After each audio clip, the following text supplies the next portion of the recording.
At the age of 10, Lewis Hamilton approached then McLaren team principal Ron Dennis at the 1995 Autosport Awards ceremony and told him he wanted to race for McLaren one day.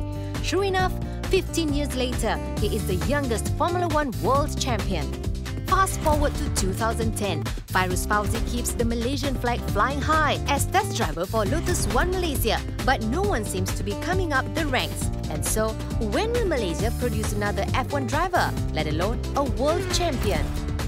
Thank goodness for those who truly have passion for motorsports and collaborate with local companies to produce world-class drivers. Enter Axle BHP Go-Kart team, founded by Alex Yong, Malaysia's darling of motorsports. Axle Motorsport, now in its third year and in the midst of competing in the Yamaha SL Cup, believes that go-karting is the only realistic opportunity for young children to realize their dream of becoming an F1 racer or even world champion. You know, as a race team, we wanted to compete against the best. And what we've soon discovered is that really the karting scene is been a scene that's been growing in Malaysia and Asia and it's going from strength to strength. And we actually see a lot of good quality racing nowadays in karts from this region. And more importantly, coming down to the grassroots is obviously very important to us. Alex himself admitted that he began competitively racing in saloon cars, and even then, only at 16, and only broke into the F1 scene at 25. Karting is where drivers learn the basics of their craft as they come up the ranks to Formula One. What you learn in karting stands you in good stead all the way through, all the way up to Formula One. It's a joy to watch these young talents bloom in a competitive environment, but Alex admits that motorsports can be costly. First year in karts, we might only spend 20 or 30 grand ringgit. Say a standard kid starting at, say, age 8 to maybe when he reaches, say, Ep.2 by about 19, 20, which is the rung just below Formula One, you probably end up spending about 5-6 million euro. Alamak! 25 million ringgit? That is a lot of money to be investing in driver development. But Alex is thankful for the growing support of the corporate sector, as sponsors are an integral and inevitable part of motorsports. Without sponsors, it's impossible. You know, this sport is completely 100% dependent on sponsorship. It's not like we just need a padang somewhere and go kick a ball. It's crucial. They are part of the team. Without the sponsors, it doesn't happen.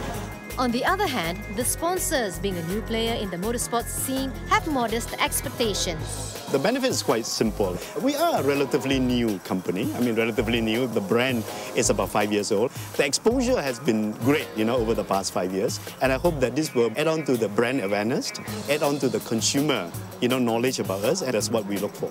Well, the collaboration couldn't have come at a better time, with Team Axle BHP challenging for more honours this year.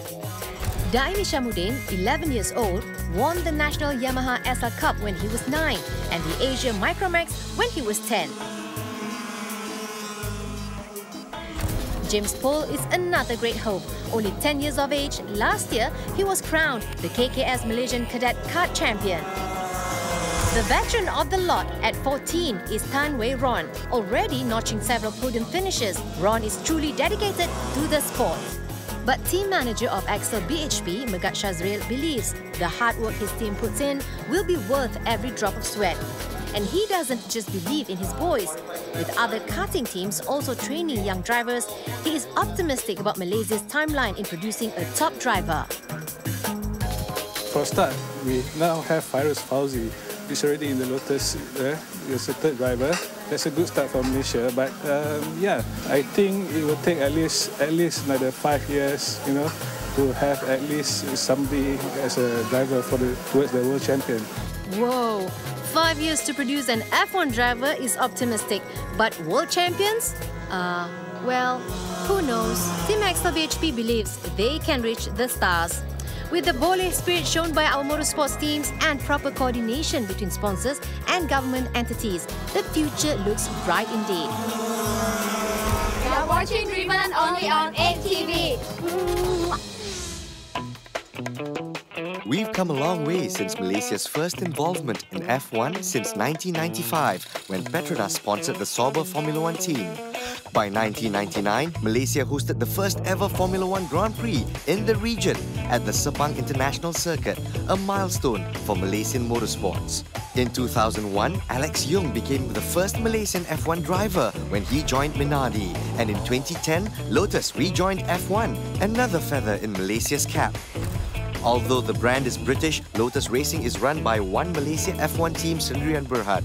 This is a partnership between the Malaysian government and a consortium of Malaysian entrepreneurs. They include Proton, owners of Lotus Cars, Tune Group and NASA Motors. In short, this is Malaysia's first F1 racing team.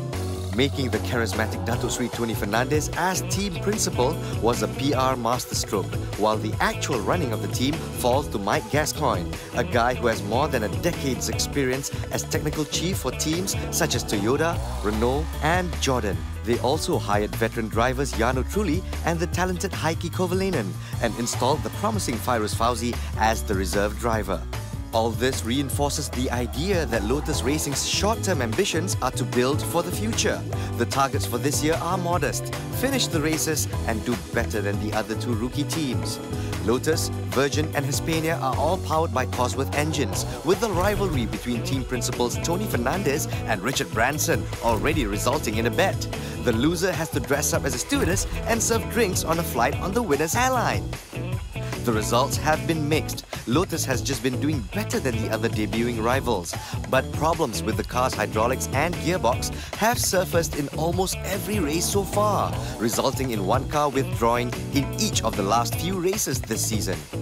Lotus are looking at developing a state-of-the-art R&D centre in Sepang, complete with a wind tunnel and production facilities, in the hopes that it can once again be an F1 powerhouse. Unfortunately, these plans have been postponed indefinitely.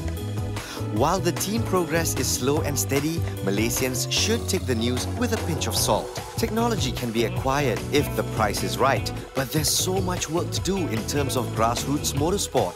After all, talent is uncovered and nurtured and cannot be bought with taxpayer ringgit. Whatever happens, the intention is clear. Malaysia intends to stay in F1 for a long time to come.